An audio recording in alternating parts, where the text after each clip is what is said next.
Hello everyone, this is Sir Pasha and again we are back with more lectures on circular motion. एक और past paper question देखते हैं. इसके पहले part तो बड़े सिंपल है. पहला पार्ट है वही डिफाइन द रेडियन, या ये मैं एक्सप्लेन नहीं कर रहा, पीछे मल्टीपल टाइम्स कर चुका हूँ. A small mass is attached to a string. The mass is rotating about a fixed point P at a constant speed as shown in figure 1.1.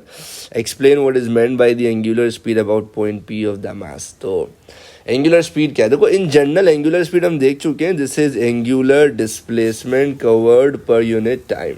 ठीक है. अच्छा, अब ये 2 मार्क का क्वेश्चन है, फिर वो कह रहा है अबाउट पॉइंट पी, यानी यहाँ पे इसको समझाओ ना.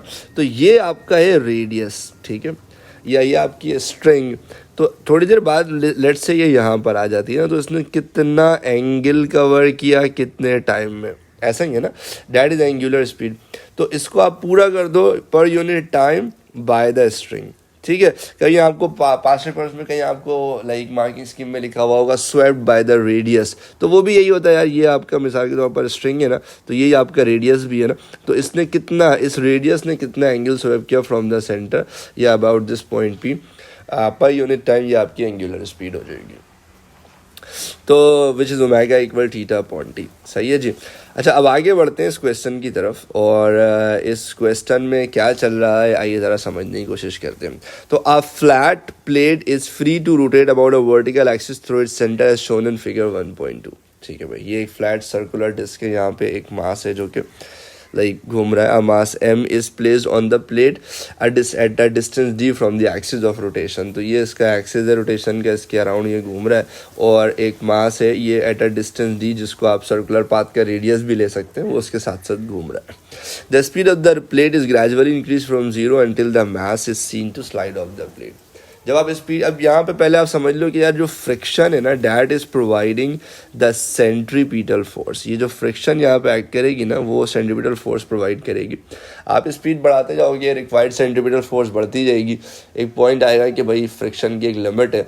जब आप वो मैक्सिमम स्टैटिक फ्रिक्शन की लिमिट को क्रॉस करोगे तो आपका ट्रैक, आपके पास उतनी फ्रिक्शन होगी नहीं, यानी उतनी रिजल्टेंट फोर्स अवेलेबल नहीं होगी टूवर्ड्स द सेंटर जो कि उसको चाहिए, यानी जितनी सेंट्रीपिटल फोर्स उसको रिक्वायर्ड है, तो आपका ऑब्जेक्ट ट्रैक से बाहर निकल जाएगा. ये फ्रिक्शन का पूरा केस हम पीछे देख चुके हैं पुराने लेक्चर्स में, तो वहाँ से भी आपको हेल्प मिल जाएगी. इनफैक्ट इस तरह का बिल्कुल एक सिमिलर क्वेश्चन हमने पीछे अपने लेक्चर में देखा था, जहाँ पे यहाँ पे एक पार्टिकल बैठा हुआ. हमने जो क्वेश्चन देखा था उसमें एक टेडी बियर था. लेट्स अगर आप यहाँ पे देखें तो वो भी टर्न टेबल में बैठा हुआ है और हम स्पीड बढ़ाते जा रहे हैं, और यहाँ पे friction is providing the centripetal force.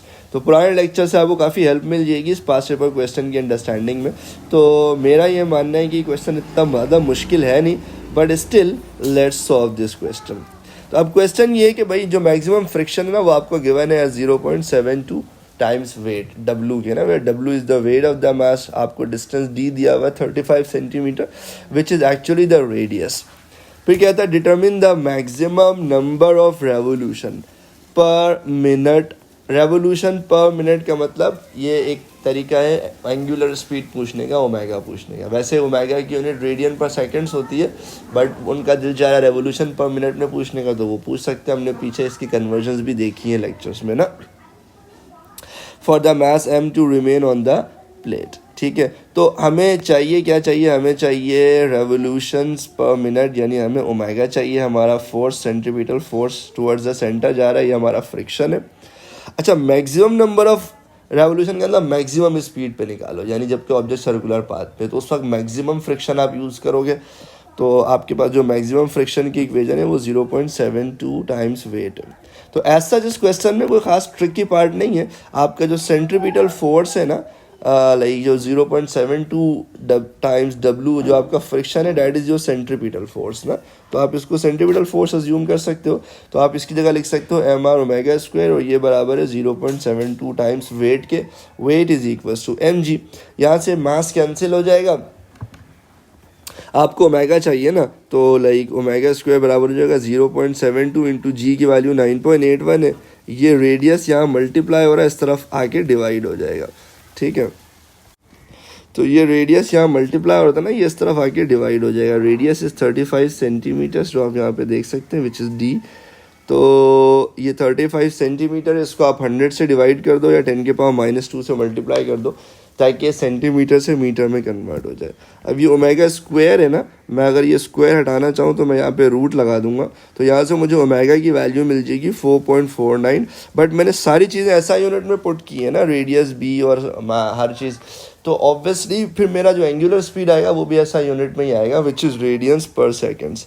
मुझे एंगुलर स्पीड ही चाहिए, लेकिन वो मुझे चाहिए रेवोल्यूशंस पर मिनट में। अब ये वाला पार्ट थोड़ा सा ना समझ लेना। अक्सर लोग कहते हैं रट्टा मार लो, इससे मल्टीप्लाई कर दो, उससे डिवाइड कर दो, तो आप रेवोल्यूशन पर मिनट से रेडियन पर सेकंड में आ जाओगे, या रेडियन पर सेकंड से रेवोल्यूशन पर मिनट में आ जाओगे। मैं बिल्कुल इसके अगेंस्ट हूँ। मैं कहता हूँ यूनिट कन्वर्जन की हमेशा एक मैथमेटिक्स से, आप उस मैथमेटिक्स को फॉलो करें, इंशाल्लाह आफाका होगा। अब ज़रा सब्र रख लेना और गौर से सुन लेना, काम आएगी, दुआएं दोगे मुझे।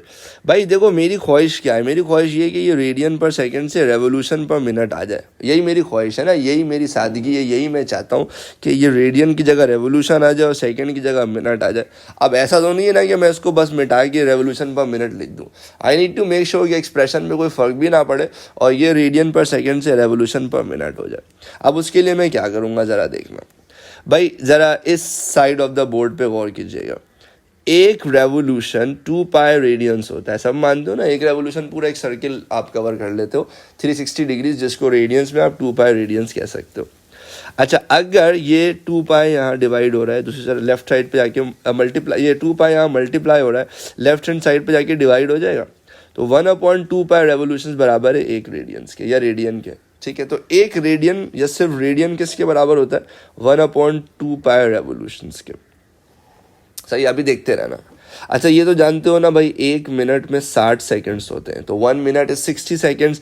ये 60 यहाँ मल्टीप्लाई हो ना, उधर जाके डिवाइड हो जाएगा, तो 1/60 minutes is equals to 1 seconds. अब आप बोलोगे सर आप ये क्या कर रहे हैं? देखो गौर से समझो, मैंने ये देख लिया है कि एक रेडियन में कितना रेवोल्यूशन होता है? 1/2 पाई रेवोल्यूशन होता है। और एक सेकंड में कितना मिनट होता है? 1/60 मिनट होता है। अब देखो मैं क्या करता हूँ भाई, मेरे पास ओमेगा था 4.49 रेडियंस पर सेकेंड्स ना, तो मैं इसको देखो क्या लिखूंगा, मैं लिखूंगा ओमेगा इक्वल 4.49, ये 4.49 एज इट इज़। अब ये क्या है? ये रेडियंस। तो अगर मैं रेडियन की जगह 1/2 पाई रेवोल्यूशंस लिख दूँ, आप नाराज तो नहीं होगे? तो मैं लिखूंगा 1/2 पाई रेवोल्यूशंस। ठीक है, अच्छा ये सेकंड्स ना, डिनोमिनेटर में सेकंड्स, तो सेकंड मतलब 1 सेकंड। इसकी जगह अगर मैं 1/60 मिनट लिख दूं, आप नाराज तो नहीं होगे? आप ऑटोमेटिकली रेडियन पर सेकंड से रेवोल्यूशन पर मिनट में आ चुके हो। समझ रहे हो मेरी बात? दोबारा देखो, 4.49 की जगह 4.49 एज इट इज़। ये रेडियन है ना, रेडियन का मतलब एक रेडियन है ना, तो इसकी जगह मैंने लिख दिया 1/2 पाई रेवोल्यूशंस, और ये सेकंड्स था, सो इसकी जगह लिख दिया 1/60 मिनट्स। तो ऑटोमेटिकली मैं रेडियन पर सेकंड से कहाँ आ गया? रेवोल्यूशन पर मिनट में आ गया। आई थिंक ये ज़्यादा तमीज़ का तरीका, बजाय इसके कि आप बस रट लें कि 60, इसको आप फर्दर सिंप्लीफाई करोगे ना, 4.49 ये 60 डिनोमिनेटर के भी डिनोमिनेटर में है ना, तो ये ऊपर न्यूमरेटर में आ जाएगा। 60/2 पाई इज रेवोल्यूशंस पर मिनट। अब आपको रट्टा मारना, अब रट्टा मार लो कि भाई 60/2 पाई से मल्टीप्लाई कर लो, लेकिन जहालत कहलाएगी। A2 में इतनी यूनिट कन्वर्जन से आप कितना रट्टा मारोगे? एंड में एग्जाम में खुद ही कन्फ्यूज़न हो जाएगी। तो इसकी प्रॉपर मैथ सीख लो, काम आएगा। तो डेट्स फाइनली 43 रेवोल्यूशंस पर मिनट्स। ठीक है, तो ये छोटी सी एग्जामिनर की ख्वाहिश थी। अच्छा, अगला पार्ट ना थोड़ा सा ट्रिकी पार्ट है। कहता भाई हमने क्या किया, हमने ना प्लेट को कवर कर दिया मड से, ठीक है ना, तो डिफरेंट पॉइंट्स पे ना हमारे पास मिट्टी भरी हुई है, जबकि वो स्टेशनरी है और मड रखा हुआ है, यानी मिट्टी के ज़र्रात पड़े हुए हैं। Suggest and explain whether the mud near the edge of the plate और near the centre will leave the plate as the angular speed is slowly increase. ठीक है, तो ये देखें, ये मैंने यहाँ पर ना डिफरेंट मड के पार्टिकल्स या मिट्टी के ज़र्रात हैं जो कि मैंने यहाँ पे ला के रख दिए। अब मैं क्या कर रहा हूँ, मैं स्पीड बढ़ाता जा रहा हूँ। तो सवाल ये है कि कौन सा पार्टिकल, यानी जो सेंटर के करीब है या जो एज के करीब है, इनमें से कौन सा पार्टिकल है जो पहले अपनी जगह छोड़ देगा, यानी ट्रैक से बाहर निकल जाएगा। तो भाई देखो, एक सिंपल सी इक्वेशन है हमारे पास, सेंट्रीपिटल फोर्स बराबर है mr ओमेगा स्क्वायर के। ठीक है, अगर मैं इसके ऊपर मैं एंगुलर स्पीड बढ़ा रहा हूँ, एंगुलर स्पीड बढ़ाने का मतलब ये कि पहले मैं एक पर्टिकुलर एंगुलर स्पीड पे घुमाऊंगा, लेट्स से कोई भी बाहर नहीं निकला, सब सर्कुलर पाथ पे मेंटेन हो रहे हैं। इसका मतलब क्या है, सबको जितनी सेंट्रीपिटल फोर्स चाहिए थी ना उतनी सेंट्रीपिटल फोर्स मिल रही है, in the form of friction मिल रही है। मैं स्पीड और बढ़ाऊंगा, फिर मैं चेक करूंगा, फिर लेट्स से सारे सर्कुलर पाथ पर ही मेंटेन्ड है ना, सारे पार्टिकल्स ट्रैक से बाहर नहीं निकल रहे। इसका मतलब अगेन जितनी सेंट्रीपिटल फोर्स रिक्वायर्ड है उतनी उसको मिल रही है in the form of friction. फिर मैं स्पीड बढ़ाऊंगा ना, एक पॉइंट आएगा कि बाहर वाला पहले निकल जाएगा और अंदर वाला नहीं निकल पाएगा। इसका मतलब क्या, इसका मतलब ये कि बाहर वाले को, यानी जो एज पे पार्टिकल था उसको जितनी सेंट्रीपिटल फोर्स चाहिए उसको नहीं मिल रही है in the form of friction, अब अंदर वाले को मिल रही है। क्यों भाई, मसला ये कि फ्रिक्शन तो फिक्स है ना, सबके लिए मैक्सिमम स्टैटिक फ्रिक्शन फिक्स है, लेकिन जो पार्टिकल दूर है ना, जिसका रेडियस ज़्यादा होगा, जिसका रेडियस ज़्यादा होगा उसकी रिक्वायर्ड सेंट्रीपिटल फोर्स ज़्यादा होगी। तो सेम एंगुलर स्पीड पे बाहर वाले का रेडियस ज़्यादा है और अंदर वाले का रेडियस कम है, तो जिसका रेडियस ज़्यादा उसकी सेंट्रीपिटल फोर्स की रिक्वायरमेंट ज़्यादा हो जाएगी, जिसका रेडियस कम उसकी सेंट्रीपिटल फोर्स की रिक्वायरमेंट कम हो जाएगी। तो required centripetal force is increases as r increases, जैसे जैसे रेडियस बढ़ता जाता है ना, ये गिवन द फैक्ट कि एंगुलर स्पीड सबकी सेम हो, सही है। So the mud flies off at the edge first. अच्छा, अब ये तो इसका सिंपल सा आंसर हो गया। इसमें एक हमेशा फड्डा होता है, वो फड्डा ये होता है कि सर सेंट्रीपिटल फोर्स की तो दो इक्वेशंस हैं, एक mv²/r और एक mr⍵²। सर अगर इस इक्वेशन को देखा जाए तो यहाँ पर तो जिसका रेडियस ज़्यादा है उसका सेंट्रीपिटल फोर्स ज़्यादा चाहिए, चलो फेयर इनफ, हमने पीछे यही इस्तेमाल किया। लेकिन सर इस इक्वेशन में तो जिसका रेडियस ज़्यादा है उसको सेंट्रीपिटल फोर्स कम चाहिए, तो सर हमें कैसे पता लगेगा कि हमें कौन सी इक्वेशन यूज़ करनी है। और ये क्या बात हुई सर, एक इक्वेशन कह रही है कि रेडियस के डायरेक्टली प्रोपोर्शनल है, एक इक्वेशन कह रही है कि रेडियस के इन्वर्सली प्रोपोर्शनल है। समझ रहे हो आप मेरी बात? देखो दोनों इक्वेशन सही हैं और दोनों बातें अपनी जगह पर ठीक है। फिजिक्स का एक उसूल है, वो उसूल ये है कि जब भी आप दो चीज़ों के बीच का रिलेशन निकालते हो ना, जैसे फोर्स, सेंट्रीपिटल फोर्स और रेडियस का रिलेशन निकाल ले हो, तो बाकी जितनी भी चीज़ें ना उनको आप एक कांस्टेंट रखना पड़ता है, तभी आप फेयर एनालिसिस कर सकते हो ना, सही है।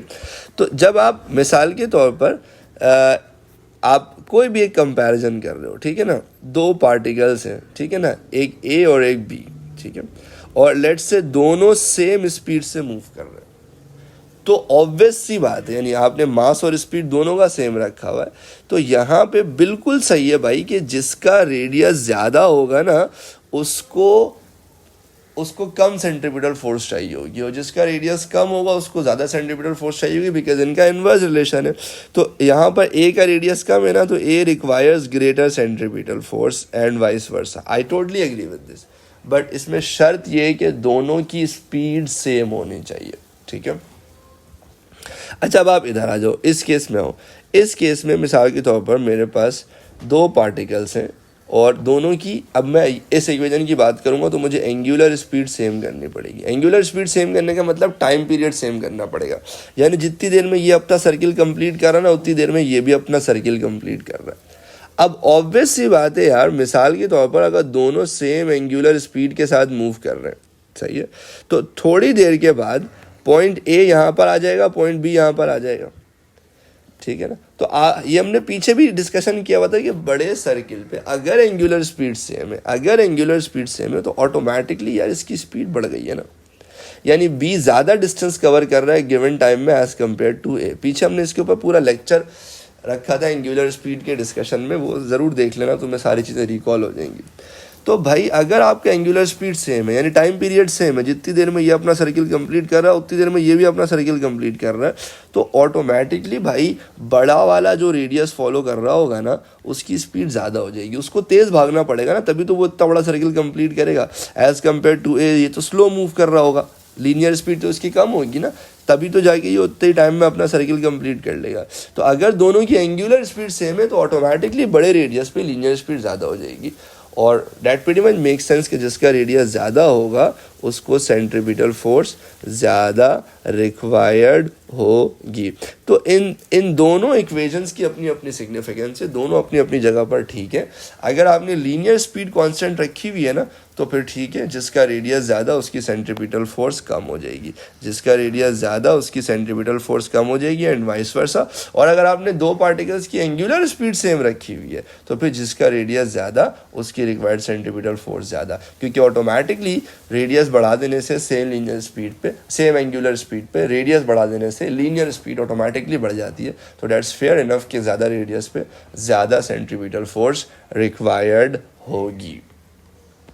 तो that's all folks for this question. I hope कि आपका कॉन्सेप्ट काफ़ी बेहतर हुआ होगा।